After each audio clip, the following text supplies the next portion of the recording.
মাননীয় সরকার প্রধান, বাংলাদেশের যতগুলো বাইকার রয়েছে সবাই কিন্তু বিপক্ষের দলের না। বাংলাদেশের যত বাইকার রয়েছে তার অধিকাংশই আপনার দলের মানুষজন, আপনার দলের কর্মী, আপনার দলের সমর্থক।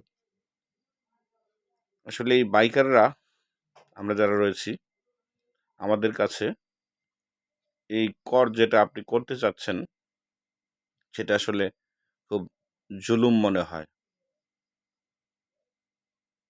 কেনার সময় ট্যাক্স দিতে হয়, লাইসেন্সের জন্য ট্যাক্স দিতে হয়, ট্যাক্স টোকেন দিতে হয়, ড্রাইভিং লাইসেন্সের জন্য ট্যাক্স দিতে হয়।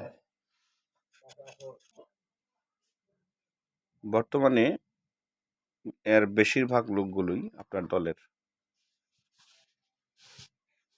কর আরোপ করেন, অন্যান্য জায়গায় করেন।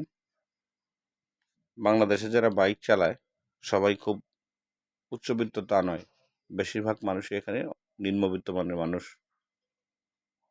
তাই আপনার কাছে বিনীত আকুল আবেদন, এই বাইকের কর আসলে এটা আমার মনে হয় না করলেই ভালো হয়।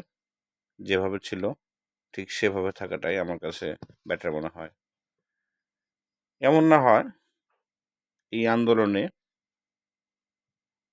অন্য কোনো দল, অন্য কোনো উগ্রবাদীপন্থী, অন্য কোনো বিভ্রান্তকর মানুষরা এসে এই আন্দোলনকে বড় করে একটা বাজে অবস্থায় দেশে তৈরি করুক। এটা আসলে আমরাও চাই না।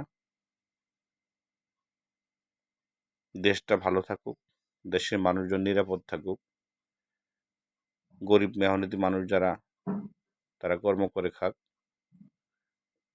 মোটরসাইকেল দিয়ে রাইড শেয়ার করে যারা জীবন যাপন করতেছে তারাও শান্তিতে থাক। যাই হোক, আকুল আবেদন আপনার কাছে বিনীত প্রার্থনা, মোটরসাইকেলের কর যেন আর নতুন করে না বসানো হয়। আপনার কাছে এটা বিনীত নিবেদন, বিনীত আবেদন। ধন্যবাদ।